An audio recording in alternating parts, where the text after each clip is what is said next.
Hello, everybody. Welcome to the Model Teacher Podcast. We're excited to have you here and welcome you here. I have my awesome guest here, Amber Shin, who is a mother of two beautiful girls and is also a nurse. So what we want to talk about today is one of the things that is a topic I think that's often unspoken, and that's the emotional journey that parents have to go through when they find out that their child has a diagnosis or any kind of disability. And the personal connection for me is that I've had a similar journey, but with a different diagnosis, which we're going to get into later.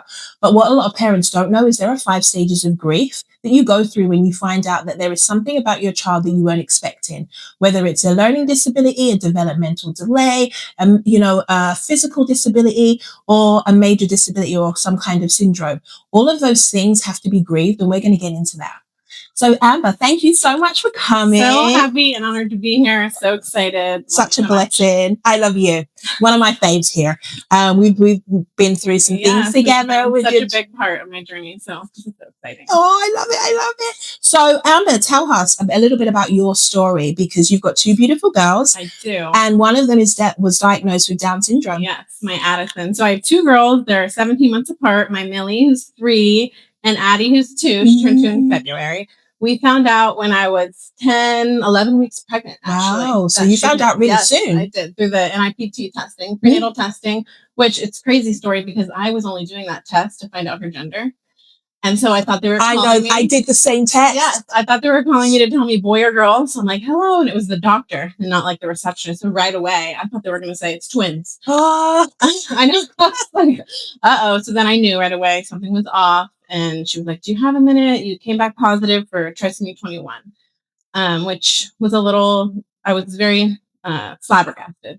It's not something I ever would have thought to hear before. I would have appreciated like a in-person. Oh, 100%. So I was upset from the get-go about that because she was like, gotta go, getting into a C-section. Ooh. Yeah. So it was like a 3-minute conversation that I found out over the phone, and then I had to tell my husband over the phone. So wow. It was hard. I was able to call her later in the day, get a little bit more information from her. We were just like, how accurate is this test? I knew nothing. I knew what Down syndrome was, but I didn't know any of the details. I didn't know how accurate the test was. So we did decide to do further testing. I had a amniocentesis, and everything confirmed positive. So for those who don't know what an amniocentesis is, can you explain what that process is? Yeah, so it's just a little more invasive. It's when they go in with the needle, they actually take out fluid from your placenta, and they are able to do a full blood chromosomal analysis. Okay. So they were clearly able to see that there was an extra copy of the 21st chromosome, which is why it's called trisomy 21 is the scientific term for Down syndrome. So that came back positive. And from there on, like you mentioned, I'm a nurse. So people say that the tests are inaccurate, but after I got that, just something in my heart, I just fully believed and knew that she had Down syndrome. And you mentioned the stages of grief. I totally went through all of them. I was very angry at first. Yes. Well, first I was in denial. Yeah, because it's just like, no, that's not me. It's our second baby. It's our second baby. And it's something, my husband and I were only 2 years married at the time. Right. And we had a baby. Millie was only like 10 months old. Wow. We were young in our marriage. So it's something we had never talked about as a couple. Yeah. So I was scared to even tell my husband. But he was so supportive from the beginning. He never lost hope. He's like, hey, it's going to be okay. He's amazing, by the way. He's an amazing guy. So that definitely helped me. So yes, I was in denial. I was then very angry with God, wrestled a lot. But at the end, I had that little seed of hope that I never lost sight of. And that's kind of what got me through. I had a very healthy pregnancy, and the doctors told me, based on ultrasound, they would have never known that she had Down syndrome because they look for certain soft markers like cardiac. Yes, and usually the heart is one. Cardiac fluid, the heart, the GI tract, the digestive system, but everything was checking out good. They look for the skin, and it's called the nuchal fold behind the neck that they measure, and if it's short, that's a soft marker for Down syndrome. But everything was showing typical. So the only thing, if I didn't do that test, it would have been a birth diagnosis, which is crazy. That is. And I'm so shocking too. And that's not it kind of, changes the whole dynamic and joy of you giving birth, because you're so joyful that I did it. I succeeded. I survived childbirth, got through it. And then everybody has that look on their face and you're like, well, what's going on? And then you get to see your baby and you're like, that shock and surprise Definitely transforms that whole experience. Yeah. And so I did appreciate knowing ahead of time because I had time to go through the stages of grief. Yeah. It did totally, I'm not going to lie. In the beginning, it sucked the joy out of my pregnancy. I felt like there was like a thundercloud over my head. I was so sad. I didn't want to have a baby shower. I was just so scared of the unknown. That part. But getting plugged in with community before I even gave birth has been like such a blessing. It's what gave me hope. Getting to see other kids, looking on social media who have Down syndrome and seeing that they live like happy, normal, full of potential lives. Yes. I actually have a great friend who is a teacher, an educator. She's a fantastic educator in New York. She recently got married. And actually, no, this is her second year. She just celebrated her second year anniversary, but she is a fantastic elementary educator in New York and a phenomenal Spanish speaker. She is completely born American, Italian family, but really enjoyed Spanish and ended up mastering it during our time together at Hofstra University. And she just has always just been she's led a completely typical life. And one of the things I remember her telling me is that her parents never allowed her to use her diagnosis as an excuse, and that they always exposed her to everything, including, expectations of other children's questions, curiosity, and ignorance of adults too. And so she always felt so prepared. And I see that in you. I see that how you approach things so gracefully, even in conversations, especially when people say crazy things. Like I've heard some people say some things and I'm like, I know, that's okay, someone just said this. Yes, and she has. You heard me, and she's been like, I need to take this over because this person, and I've been like, no, they didn't just say that. But you've always dealt with it so gracefully and incorporated me to help educate them on, hey, this is how we actually do look at it, and this is kind of the language that we use. And most of the time, it is just a lack of knowledge. Right. And so who knows what I would have said in the past. Right. Totally. And one thing that hurts my feelings, and I'm sensitive about when I tell people that Addie has Down syndrome, they say, oh, I'm so sorry. And I'm like, for what? Yeah, exactly. And I don't know, like maybe 10 years ago, if someone would have told me that their child had Down syndrome, maybe I would have said, I'm sorry. And it's just something that we all need to learn and educate ourselves about. That there's really nothing to be sorry about. God made her that way on purpose. I always like telling people, they say it's an extra chromosome, but to God, it's not extra. Like he put it there on purpose. Right. There was a plan and design for it. So back to my pregnancy. Yes. Sorry, we totally got sidetracked. I was just like, avenues we can go through here. Totally normal pregnancy. I gave birth. She was completely healthy baby girl. They told me, expect a NICU stay. Expect her not to breastfeed. She didn't have a NICU stay. She breastfed. Girl. She's a trooper. She was perfect. Perfect. That's our diagnosis story. Yay. Well, thank you for sharing. And that is amazing. And one thing I can say about Addie is she has some personality. She is sassy. She's loving. She's comical. She has so much character. She gives us these looks, the looks that she gives. And when she folds her hands like, her two kids, like, because her name is Addison, they call her Attitude.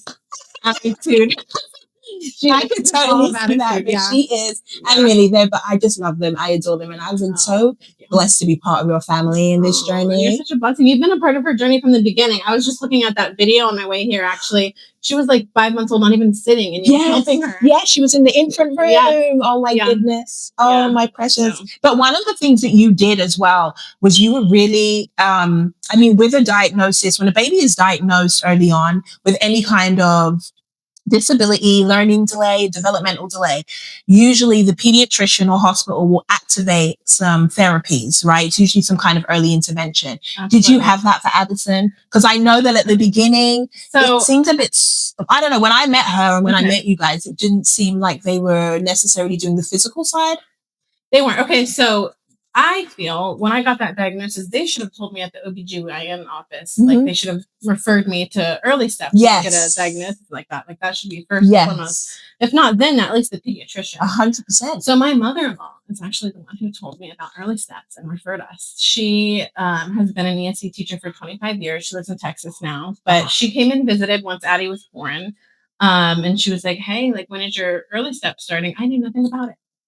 That's so unfortunate because I work with a lot of babies who were in early steps. I used to work for early steps, and I've had brand new babies, 3 days old out the hospital because their pediatrician and their OB have worked together cooperatively to make sure as soon as that baby is released from hospital, they're getting therapies. So I've been working with babies from day 3. And when I got to Addie at 5 months old, I was like, hey, she should be sitting up by now, or at least making some steps to that. And we weren't quite there. And I was like, what's her physical therapist doing? And then we were like, well, the physical therapy hasn't started yet, which technically she should have had from day 1. Yeah. So I was God bless your mother-in-law. I know, right? So she started physical therapy right around then, 5 months old. Good. And so now she sees physical therapy, occupational therapy, speech therapy, who also does speaking therapy with her. And now we just added a behavioral therapy portion to help her with her behaviors. That's wonderful. So early intervention has been a blessing and a huge, huge part of her story and our stories, because they not only teach Addie, but they teach us as parents the tools that they need. So that it can cross over. It has to. And that's something that I tell parents too. Like when their child goes to a therapy, you being,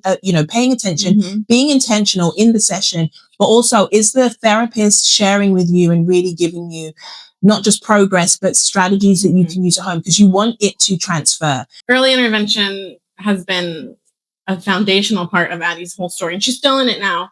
Which is and she will be up until, I suppose, until for a while. But the great thing that I also love about it is watching her at 5 months, not even being able to make those. So there are prerequisites that a child doesn't just get up and sit up, right? There are steps and things they do and that their muscles and body does. And she didn't have that yet at 5 months. But now, Hugo is sat up. So she went from sitting, then we got her crawling, then we got her standing, and now she is walking. You can't keep up with her. So it's just been so beautiful to see. Yeah, and currently now she's working on climbing, walking upstairs, running. A big part of Down syndrome is the low muscle tone. Yes. And people think low muscle tone, like people assume like muscles and think, okay, thighs are going to be slow walkers, slow crawlers, but it's every single muscle. The muscle, even the tongue. That's what people. So I get a lot of parents. Getting her to drink from the straw, like that was like a huge milestone. You would have seen she just graduated from Harvard. Like getting her to drink from the straw was huge. All of those muscles and details that we had to work through with her OT and speech therapist. So it's the muscles in the mouth, the muscles in the GI system, everywhere, muscles everywhere. It's true. A lot of people, so I will see a child and they can have a speech delay. But when I'm looking at their physicality, I can see they have low muscle tone, which instantly tells me that is also going to be affecting their speech, because your tongue is a muscle. And so when people think about low muscle tone, they tend to think about, the calf muscles, or like you said, the triceps. And it's like, no, your body is made up of so many different muscles that when you have low muscle tone, it can affect other parts of your body as well. And even the intricate little muscles in your fingers. Yes. Fine motor skills. The pincer grasp. Sometimes they have such that extended elasticity and spasticity in the hands. And so it means that things that we take for granted, like being able to pick up a bottle, writing with a crayon, it can be challenging for them. Yeah. So I love that she's getting OT. Yes, she is. Yeah, we love her. So I wanted to ask you about parenting, really, and advocacy. How do you approach conversations about Down syndrome with other people? So it's something I'm still learning and working on. It's definitely hard for me. In the beginning, I was very emotional about it. Like we went over those stages of grief. So in the beginning, it's hurtful to me when the first thing they would notice about her is Down syndrome. Yeah. And that was hard. But it's all about education and saying 100%. Like, hey, she has Down syndrome. Yeah, but that's probably like the least interesting thing about her. Yeah, exactly. She said so much more great things and like it's not. It doesn't define who she is. It does not. And it's not who she is. Addie is her own little lady. Yeah, and I love it. Yeah. I know, yeah. She's going to be a world changer. You're so sweet. My husband and I always say, like, the world is her oyster, right? Yes. Yeah. So we try to parent our kids the same way. Yeah. We're still learning. They're only 2 and 3. And as the challenges come up, we get together and we try to figure it out. But it's definitely something we're still learning on how to talk about Down syndrome with other people. I'm trying to be the best advocate that I can be for her. And in the beginning, I used to, it's hard to hide my facial expression. Yes, sometimes. Sometimes I would just try to look the other way, walk away if I didn't like a comment. But now I'm like, hey, like, if she has Down syndrome, it's not the end of the world. That's just who she is. It's just something that you see. I know. Yeah. And what are your hopes for your child's future? My hopes for Addie's future are so high. My prayer for her is just for her to reach her God-given potential. Amen. whether that be her physical abilities, her cognitive abilities, her educational abilities. I don't ever want to put her in a box. I want to push her as far as she can go. Like right now, she's in a classroom with a bunch of typical children, like learning all the things that they're learning, and she's doing so well. I know. I always tell people, like, assume competence. Yes, right? Like sometimes people talk to her and they talk to her like she's like 10 months old. I'm like ball, green ball. I'm like, no, like you can talk to her like she's a 2-year-old. Like if you say, hey, like go pick that up, like she'll do it. Yeah. So I just don't want my hopes for her is I want her to reach her full potential, and I know that she will. Amen. She will. She's got great parents. She has a great support. Like you said, her grandparents, friends, you have a beautiful community that have gone along this journey with you and have learned. And like you said, there are things that we probably would have said in the past that we now wouldn't say because we are, you're living it. Right. And so your views change and the comments and things just that you would think kind of change, and you're a bit more sensitive, I think, to what is in front of you, right? Instead of be like, people have said to me when I've said that one of my children has autism, and they look at him, they're like, he looks so normal. And that's like the worst. That comment is probably the one that really grinds me, because I'm like, well, what should he look like? Right. Yeah. But anyway, and what's one thing you're looking forward to exploring or experiencing with your baby as time moves on? One thing I'm really looking forward to, like we said, her big personality is coming out. She's so bold, so full of love, is getting to see her talk, because it's something new that in speech therapy she's finally starting to make sounds. Yes. She's 2. So one hard thing for me is I always compare her to my 3-year-old. Like I look back on my phone, like where was Millie at this age? Like Millie was talking in sentences, saying her ABCs, her letter sounds. So I get discouraged, but I have to remind myself, like I'm not comparing children here. Addie's her own. She's on her own timeline. She's going to get there in her own time. So I'm really looking forward to seeing her to continue to make sounds, learn to talk, continue to see how she does with like life skills, social skills. I'm so excited for her to start. I mean, she's only 2, but she's going to go to pre-K 3. She's going to go to pre-K 4. I'm excited to see that. Yeah, I'm excited too. And I don't really know what school's going to look like for her yet. I'd love to say that we're gonna what is it called when you mainstream them? When they go into like an inclusive classroom, like a regular. Yeah, but what is it called when you put them in like a general education? When you stream, is it called when you streamline? Yeah, you're streamlining them into gen ed. Like I would love to see that, but that might not be her story. And she may need to be with an ESC program, and that's okay. But I'm excited to see what school is going to look like for her. And I'm going to be there supporting and and advocating and making sure that all her other needs, any needs are going to be met. But thank you so much, Amber, for just coming, sharing your story with us. It has so been fun. I'm so excited for what you're doing here with the model teacher. She is just, can't say better things about you. Thank you, my love. I appreciate parents like you and what keep me going. I'm so thankful for you. Love you.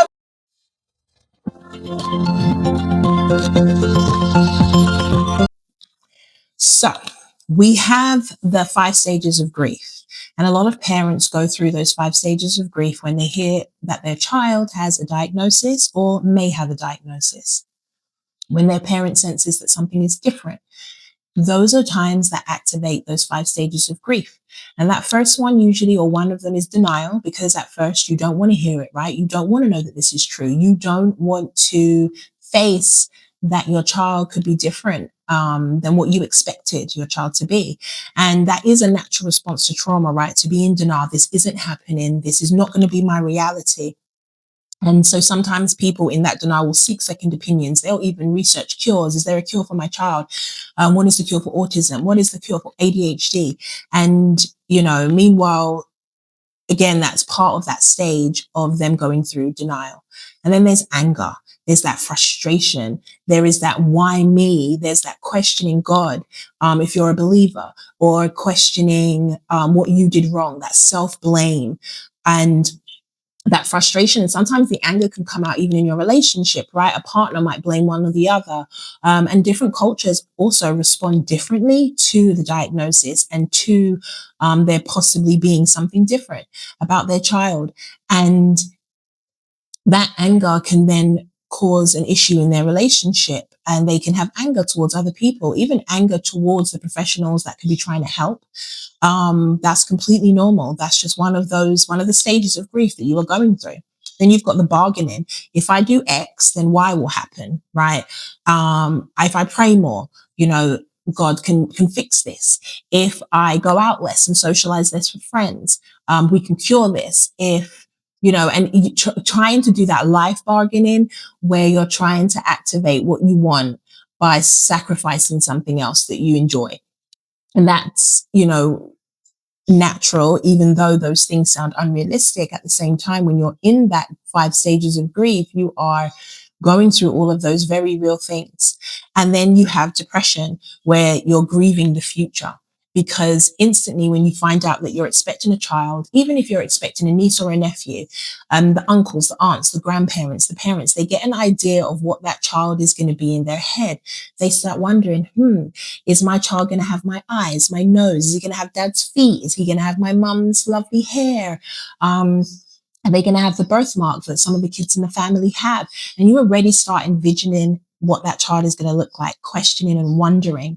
And, you start thinking about the future and the things that you're going to do. And when they have their first birthday party and all these things, and all of that has to be grieved.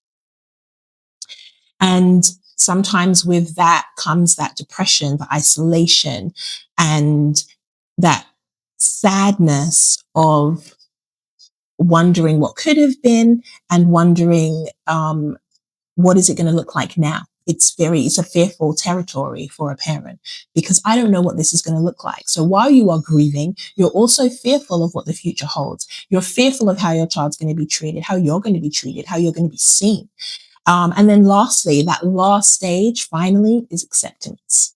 You accept what is being told to you, and you accept where your child is and who God made them to be and who they were created to be. And with that acceptance comes finding the peace of knowing that this is my baby, and in finding that peace is really knowing that you are so in love and besotted with your child that they are your baby, your biggest blessing. And so now you get to, with acceptance comes advocacy, researching, learning, becoming coaching, being in receipt of coaching, and also allowing professionals to help you and guide you. Also asking questions, disagreeing when you feel something isn't right. And all of that comes with acceptance, right? Because you're really trying to understand. And in that process of acceptance and understanding and educating and learning about what your child needs and how you can really be their biggest supporter and advocate, is accessing and creating your community. So with acceptance comes community as well, and just being able to access those resources. So it's such an important part as a parent who has any child with any form of disability, no matter how great it is, no matter how small it is. I think it's important to know and to give yourself grace and know that going through the 5 stages of grief is completely normal. It is a trauma response, and it doesn't run linear, right? It's not linear. It doesn't run one way. It has ups and lows, and some days you're fine and you're accepting and you feel like a crusader for your child, and other days you might feel like a failure and sad and depressed. And so that grief cycle can pop up at any time. And what I love to say to professionals, and what I really make sure I do say to other professionals that I educate, is that you are meeting a parent at anywhere in those 5 stages of grief. And when you meet them where they are at, without the expectation that they have to be this great parent that's turned on and ready to act, before they get to that, you have to, as a professional, have to be prepared to meet them where they are at so that you can give them their support. When they're in those 5 stages of grief, in nowhere in there should there be judgment from anybody, but support.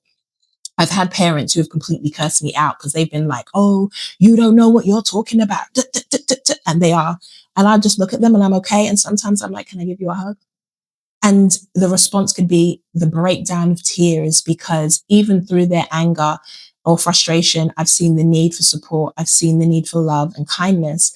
And it's been the birthing of a great relationship for us, where we can work together to make sure that their child reaches their full potential, that their child feels seen, that they feel seen and loved. And so all of those things are really important. So I want not just parents to understand the 5 stages of grief, but for professionals too, so that when you come across a parent that is going through this, you can have the grace and the mercy to give them and just to be supportive. And sometimes you just have to listen. Our key points that I want us to touch back on and for us to remember is that grief is not linear. There are stages to it, and those stages can pop up at any time during your journey. for the rest of your life, and that's okay, because those are feelings, and with those feelings comes growth. Emotions are valid. And sometimes if those emotions feel like they're getting so big and too big, it's important that you talk to your child's pediatrician and also your own doctor, just to discuss how you're feeling in case you need some extra support. And everybody's community looks different. So sometimes that support can come from somebody in your church community, someone in your friendship group, someone in your family group, someone in your child's education setting. But don't do it alone. Seek support from somewhere and speak to somebody, especially if it's impacting your mental health. And again, that's normal, but it's not something that you should have to face alone. And acceptance opens doors to growth and community. So when you hit acceptance, and even if you are feeling alone at certain stages, you're going to become really great friends with some of your kids' therapists, with your pediatrician and doctors, and other parents and families that are walking in the same journey as you. So it can be so wonderful stepping into that community, especially for your child. So if you want to share your story or ask questions for future episodes, you can DM me at the Model Teacher 1 on Instagram, or you can DM me on TikTok at the Model Teacher 1 on TikTok, or you can send me an email at yonet@themodelteacher.com. We really want to share with the community, with the world, that there is a need for more action. There is a need for more resources. And there's just a need to just change how society thinks in general, because this is how the human race itself is evolving and moving into neurodivergent children and individuals. And so that's because this world has to be seen through their eyes, through so many different eyes, and not just through one square lens. But thank you for watching. And again, if you've got questions, please DM us, and we love you. Thanks for watching.